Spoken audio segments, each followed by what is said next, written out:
Hi, welcome to another video. This is Darren from EnglishTuition.org, and I'm the English tutor at the website.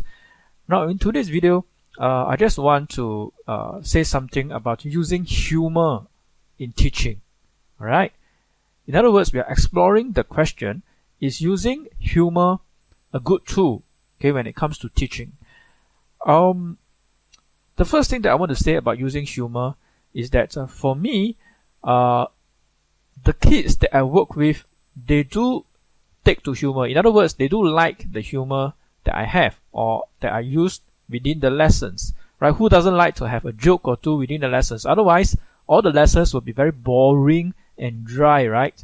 It's always good to have that occasional joke, alright, to keep the students engaged and to keep them interested.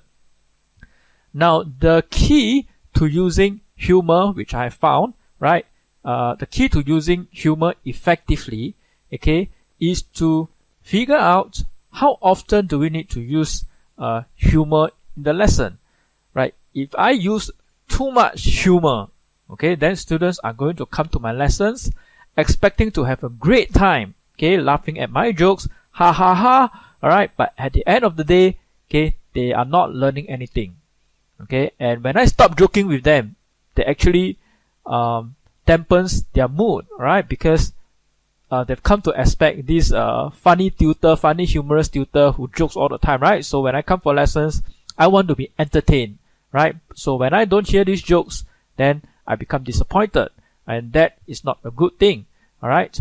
The objective of the lessons is not to put up a performance, right? I'm not a stand-up comedian, right? So I'm not there to make you laugh. Right, the only reason why I try to joke around sometimes is to keep the students interested and to keep the students engaged. Okay, I feel that this is an important aspect that I hope parents should understand. Right, if I completely subtract away all the humor from the lessons, right, then the students are not going to want to come for the lessons, right? But having said that, over the long term, right, because a big part of the lessons involve having the students working on the exercises. So when they work on the exercises, of course, I'm not going to be around trying to distract them, by telling them silly jokes, right? I'm not there to entertain them, right? And they have to understand that, right, that not every single lesson, right, is going to have all these haha moments, right? In fact, it is good, right, that I set a more serious tone for my lessons, because I want students to come to lessons fully aware that we take our lessons seriously, right? So when you do the exercises, right, then you will try to do it seriously as well, right? No point just rushing through the exercises, just filling in the blanks, patronize the tutor a little bit, just complete my homework, but you're not putting in your heart and soul to try and really master the lessons, right? So that's a bad consequence, okay? We do not want that to happen, right?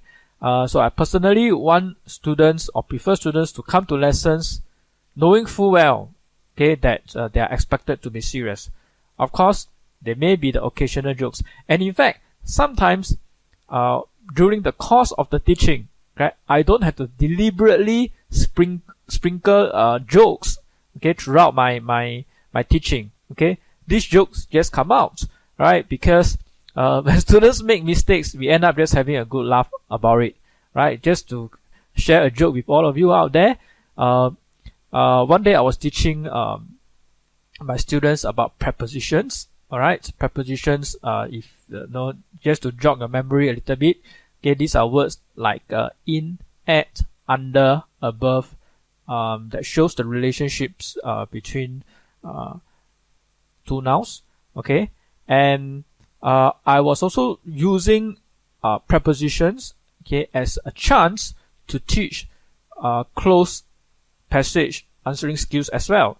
Okay, so I give them a very simple example, right? A boy is hiding blank a tree. A boy is hiding blank a tree.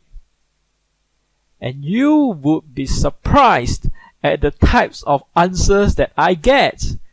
Students will come and tell me, a boy is hiding above the tree.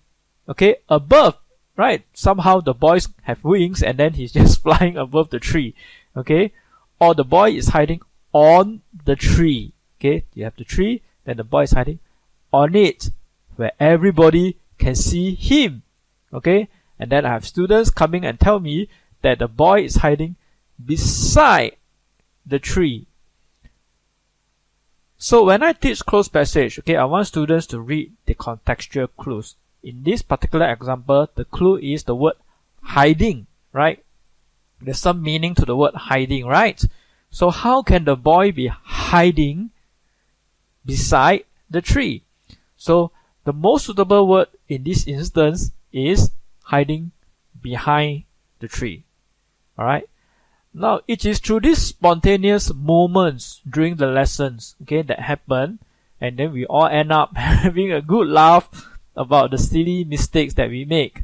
Okay, that's how I usually conduct my lessons. I think that's a healthy approach that we can take towards humor, using humor during lesson, and not just deliberately trying to entertain the kids, okay, by joking all the time. And that has worked out pretty well so far. So that's all I have in this video. Let me know what you think about joking during lessons, whether to joke, not to joke. Okay, leave it your feedback in the comments below, and I will see you in the next video. Bye.